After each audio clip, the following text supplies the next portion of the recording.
It was the worst day you'd had at work in a long time, but you feel a little bit of relief when you pull up to your driveway, and even more when you walk through your door. At least you're home now, and that makes you feel better. You pour yourself a glass of scotch and order some food, but there's still one more thing to do before you can relax. You pull down the latch to your dusty attic, and still in your shirt and your tie, you crawl up. You haven't done this in so long. Well, you hadn't needed to, which you remind yourself is a blessing. You grab the string of the attic light once you're up, and it does its job of lighting up the space just enough that you won't trip over anything. You could replace it with a better one, but you don't, because it sets the proper ambiance for what you're about to do. You walk to the far end and open up the old wooden crate. Your father and your grandfather had always argued about how long it had been in the family. But regardless of the exact date, it was old. Older than your house. Older than your city. Hell, maybe even older than your country. You grab the ceremonial dagger, somehow never rusted, and you hold out your arm. You slice into your forearm in a jagged line because straight scars stand out more. And then you hold it up and drip blood down over the blood of your forefathers. You know now that you'll have a better day tomorrow, because for your family, better days are always guaranteed when you need them. At the bottom of the box, as your blood starts to freshen the contents, you hear stirring. You know you've fed it enough then, and feeling ready to unwind at last, you close the lid on the podcast inside your house. By Andy Marie Morgan and Kevin Schrock, with today's episode written by Andy Marie Morgan and music by Hex System.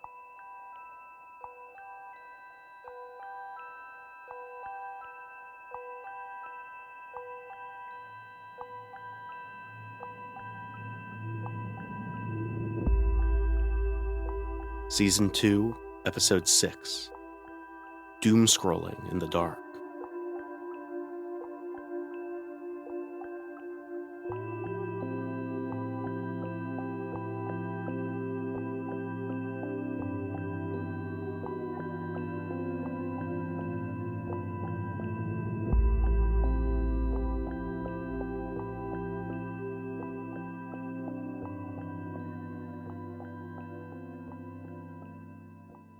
Scary stories didn't scare me.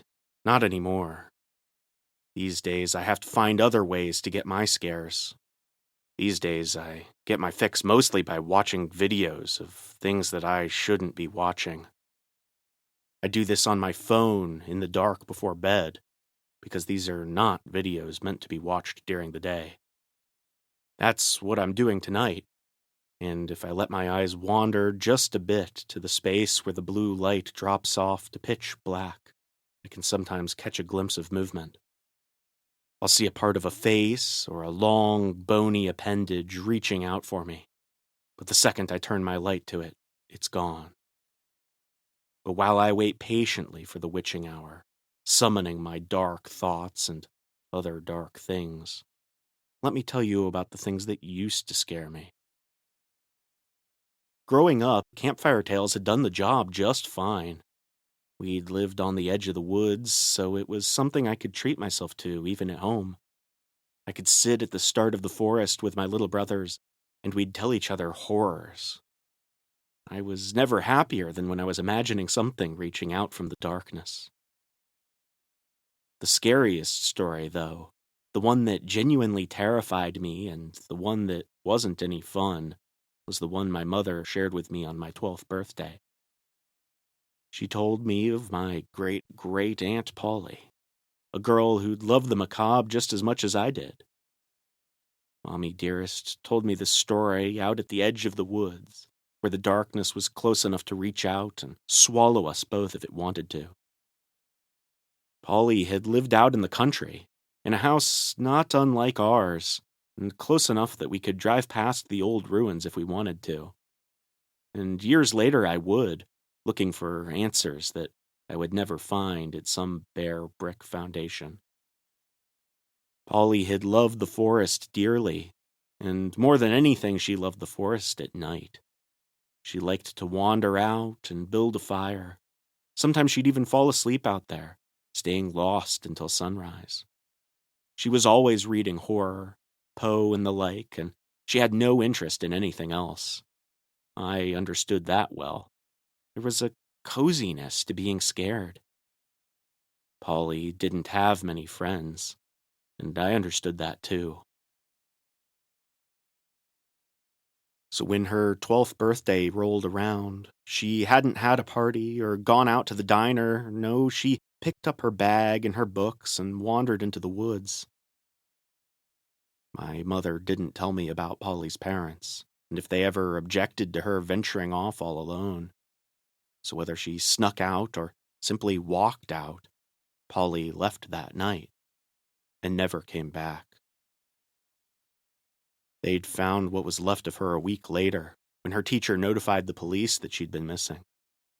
Why her parents hadn't reported her missing, my mother didn't say, and I didn't ask. The pieces of Polly that the police pulled out of the woods were her right leg, her head, and part of her torso. Animals had made off with the rest, and everyone assumed that the animals had been what had killed her. Now I know that what killed her was something much worse. Now I know that if she'd just put out the fire, just braved the darkness, she would have been fine. At least she would have survived that night anyway. See, it's not the darkness that draws in the monster. It's the light. It's the flame or the flashlight or the phone that makes you an easy target. Right now, I think I've mostly given up on tonight being the night. I've stopped looking at the edge of the darkness, and instead I focus on the carnage I hold in my hand. It's cartel executions tonight, but there's a lot of sorting through the ones I've already seen. No one values originality anymore. Back when my mother told me about Polly, though, I took the tale as a cautionary one. I thought that Mother was simply warning me about the dangers of staying out by the fire alone. And it did deter me to a degree, but it didn't stop me. I just tried harder to rope my brothers into staying out later and later with me. But when they went inside, sometimes I stayed out alone. Sometimes I sat and I looked into the woods and I thought about how nice it would be to just let the darkness take me. To lose myself completely to the monsters and the ghosts that made me feel so comfortable. 2 years after I heard of Polly's fate, I was turning 14. We'd moved to a house in the city, in a place where the danger of wildfires meant I had to find a new hobby. I transitioned to reading by candlelight. I suppose flashlights would have worked just as well, but I missed the warmth and the smoke of my childhood backyard. Candlelight felt like keeping a small part of that alive. Mother sat me down on my birthday again, which I only knew about because I'd kept track. I knew by then that it wasn't an occasion to celebrate. My little brothers would sneak me a small party later that night, with cookies and candy and whispered congratulations, but by then they too understood that I was different. They knew that celebrating out in the open would infuriate our mother. When Mother said, "I want to tell you a story," I dimmed the kitchen lights and lit a candle. Might as well set the mood. I was never short on candles. In fact, the one regard in which my mom not only cared but spoiled me was in buying me candles and books whenever I asked for them, and sometimes even when I didn't. This story was about my great aunt Miranda. By then, I'd gathered that it was only a matter of time before we dropped the grates altogether. I knew there was a story much closer to home, but I let Mom tell the stories in the order that she wanted. I listened to Miranda's story, but really I wasn't thinking about her. I was thinking about Mom's sister. I figured that would be the story that would give me real answers. Miranda, like Polly, and like me, had been a child obsessed with death and doom and gloom. She'd lived in a house in the city, not far from where we lived at the time. By then, I understood that that was more than mere coincidence. Miranda had been a bookworm, always staying up late to read by candlelight. They'd had electricity back then. It wasn't that long ago, but Miranda loved the flames. I understood that well. Mom didn't elaborate on what she read, but I knew. The same books as me, and all of my predecessors. I knew where the story was going, because by then I was aware of the pattern in our family's history. I wonder if Miranda had known too. Had she gone into her birthday afraid, or had it been a relief? She'd been 14 when she died. Being inside this time, it was harder to blame what had happened to her on animals. Something had taken her heart, her left eye, and various bits from her torso. The cuts weren't clean, and had she not been in a locked room, had there been any sign of forced entry at all, police might have guessed a bear had broken in. Fantastical as that was, it made the most sense, as the edges of the wounds were ripped apart with teeth and claws. I've looked her up since then. Nowadays, a story like that would draw attention, but back then it spread only in the town news. I didn't find pictures of what had happened to Miranda, but I found drawings. Sometimes I liked to look at them late at night and anticipate what's coming for me. Now, as I lie in bed, I trace my fingers along my body, and I wonder what parts of me the monster will take. I was ready, and I waited for the beast with a mix of anticipation and nervousness. I had butterflies in my stomach, like I was going on a date, but I wasn't sure how it would go. Sometimes I fantasized about slaying the beast.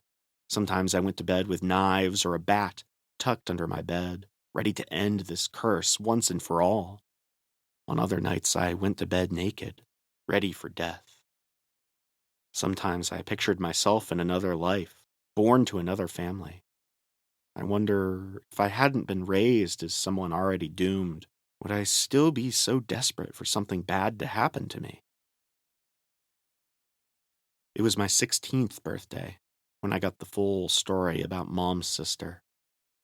She didn't tell me her name. Mom told me it didn't matter, just like my name didn't matter, because I was never going to live very long anyway. Mom and her sister used to share a room. They were in a small apartment, like the one we'd moved to after our first house in the city.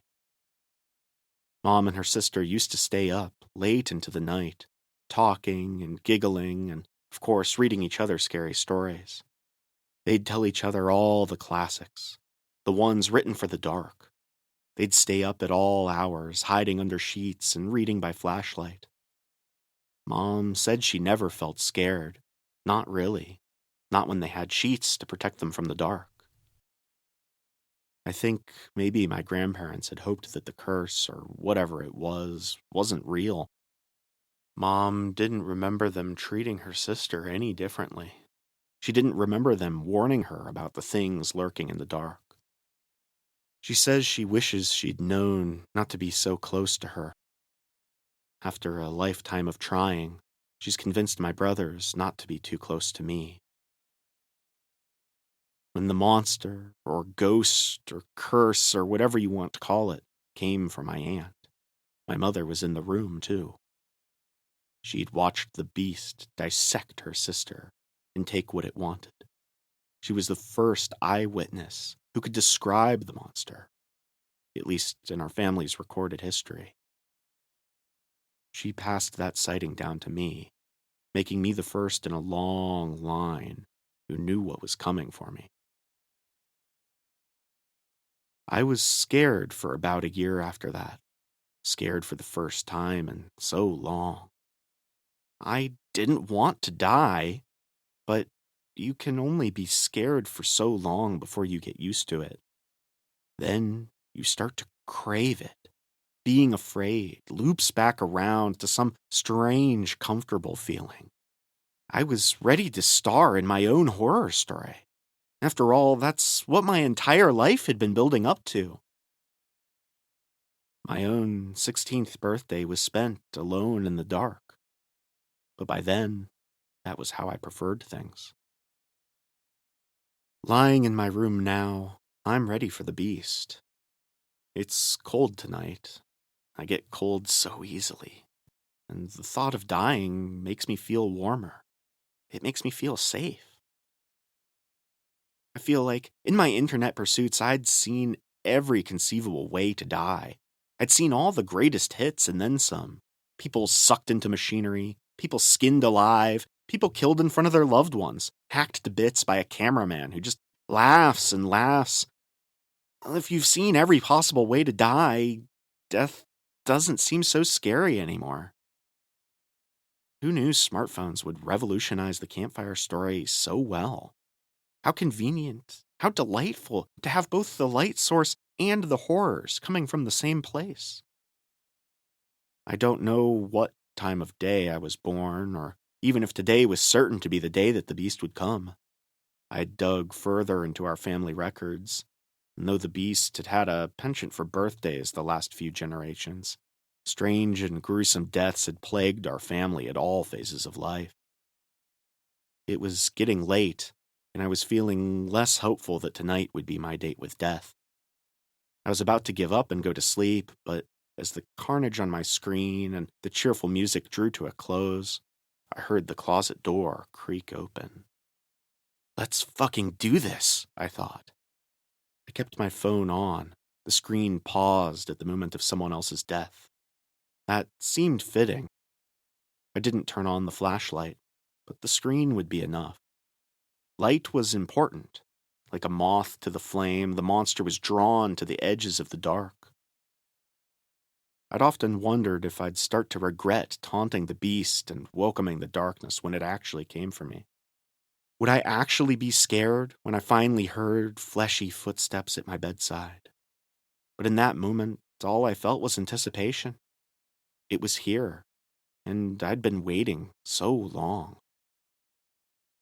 I held out my phone, and the flickering light showed me one long spine with bony bits sticking out, ribs and leg bones attached in place of the vertebrae.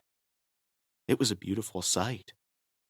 The beast panted heavily as it moved, its footsteps disjointed from a dozen limbs working poorly together. The flesh on the beast was sparse, only what it had deemed worthy to take from its prey, which left windows into its insides. I spotted several hearts and a pair of lungs that I knew had come from my aunt. The creature's organs pulsed in an irregular kind of rhythm, but didn't seem to be working the same way they had in their original bodies. The breathing was right next to my ear now, so I moved my phone light up, tracing all along its long spine and rotting legs. Finally, I reached a broken open skull with mismatched eyes and fleshy bits bulging out through various holes. Just do it, I said. Let's get this over with. But it just kept breathing in my ear. Its warm breath, a welcome relief from my cold and lonely bedroom in my cold and lonely house. Mother had taken my brothers away for my 18th birthday. They hadn't even said goodbye. The beast rasped in air, and I waited for it to bite me with stolen teeth. But instead, it spoke. You're not ready, It said, its voice that of death and decay. I am, I yelled. I'm fucking ready, and I've been ready. Just fucking kill me already. Where's the fun in that? It asked. I looked into its eyes, one gray and one green, and though the flesh on its face was almost non-existent, I could have sworn it smiled. It'll get better, The beast told me. It put its bloody, bony hand on my shoulder, and I moved my light over, illuminating fingers in various stages of decay. You'll grow up, and you'll think this was just a dream. It dug its bony claws into my shoulder. One day, you'll be happy. You'll even have a family. It moved its hand off my shoulder and pulled the blanket up around me, tucking me in.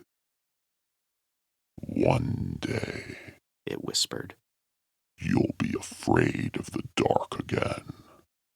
Then it leaned its bony face into mine and pursed the rotting flesh around its mouth into a kiss, planting a trace of gore on my cheek.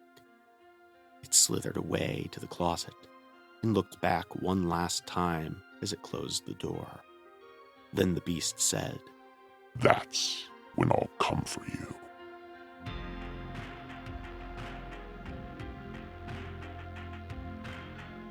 Thank you for tuning in to this episode of The Podcast Inside Your House.